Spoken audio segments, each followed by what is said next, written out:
name is JT Kent. I'm one of the developers here at Cubicle Fugitive. Today we're going to be talking about the Documents module within the Sitefinity CMS, specifically how to replace an existing document with a CMS. This is useful for the times that you found a typo and you need to upload the document over top. So let's begin. To access the module, you click on Content, Documents and Files.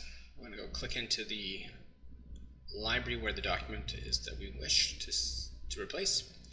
Click on the document title, in this case PDF Test 2, and we're going to view the document. So we'll open the file. You can see, so the text of this document and the URL is PDF Test 2, and the main content is PDF Test 2.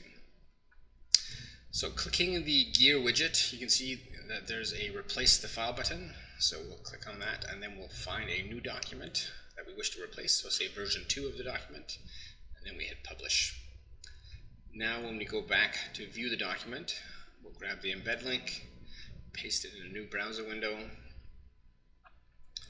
and once we view this document, you'll see the URL is still PDF Test 2, but now the content has been changed to PDF Test 1.